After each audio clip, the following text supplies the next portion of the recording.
Praise the lord. దేవునికి మహిమ కలుగును గాక. ప్రతిరోజు క్రమం తప్పక వాగ్దానాన్ని వీక్షిస్తున్న ప్రతి ఒక్కరికి యేసయ్య నామములో ప్రత్యేక వందనములు.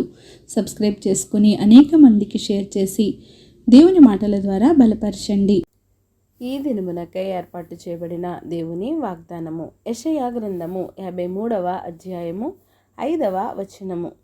అతడు పొందిన దెబ్బల చేత మనకు స్వస్థత కలుగుచున్నది. With his stripes we are healed.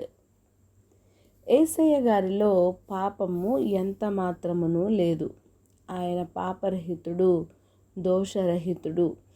ఆయన ఏ పాపము చేయలేదు, ఏ తప్పిదము చేయలేదు, ఏ పాపము ఎరుగనివాడు. పాపులమైన మన దోషములను బట్టి ఆయన సిలువలో నలుగగొట్టబడ్డాడు, శిక్షకు పాత్రుడయ్యాడు. ఆయన పొందిన దెబ్బల చేత మనకు స్వస్థత కలుగుచున్నది. ఆయన సిలువ త్యాగం వల్ల మనకు రక్షణ, జీవము లభించింది. దేవుడే నరావతారిగా ఈ భూలోకమునకు వచ్చి పాపులమైన మన కొరకు ఆయన పరిశుద్ధ రక్తంను మన కొరకై కార్చి సిలువలో త్యాగమైనాడు. ఏ పాపమును, ఏ దోషమును ఎరుగని ఆయన కేవలం మనందరి పాపముల కొరకు సిలువలో త్యాగమయ్యారు, బలి అయిపోయారు. ఆయన మాటలో స్వస్థత, ఆయన చూపులో, ఆయన స్పర్శలో, ఆయన ఉమ్మిలో, ఆయన వస్త్రపు చెంగులో, ఆయన రక్తంలో, ప్రతిదానిలోనూ స్వస్థత, స్వస్థత, స్వస్థత.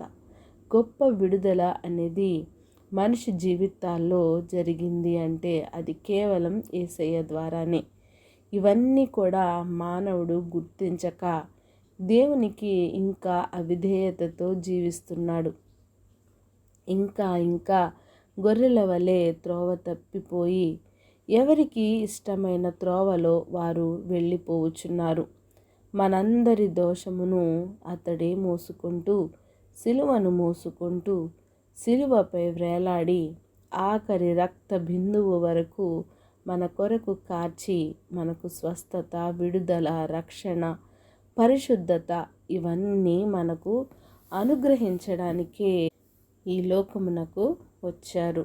ఇది గ్రహించుకొని మనందరము ఆయనకిష్టమైన బిడ్డలముగా జీవించుదుముగాక.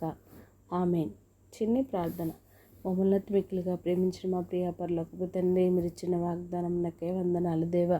ఎవరైతే ఉదయకాల సమయంలో నాయన ఈ వాగ్దానాన్ని విన్నారో నాయన, ఆ వాగ్దానం ప్రకారం నాయన వారి జీవితాలను సరి చేసుకొని, అవును ప్రభా, మీరు పొందిన దెబ్బల చేత నాయన మాకు స్వస్థత అనే నిజాన్ని గ్రహించి తండ్రి, మీకు ఇష్టమైన బిడ్డలుగా, మీకు మాదిరికరంగా జీవించే జీవితాలను ప్రతి ఒక్కరికి దయచేస్తారని ప్రార్థన వస్తుకొని ప్రతి ఒక్క బిడ్డని సమయంలో జ్ఞాపకం చేసుకొని వారి అవసరతలను, అక్కరతలను మెండుగా నాయన తీర్చిదిద్దుతారని యేసుక్రీస్తు పరిశుద్ధ నామమున ప్రార్థించి అడిగి వేడుకొంచున్నాను మా తండ్రి.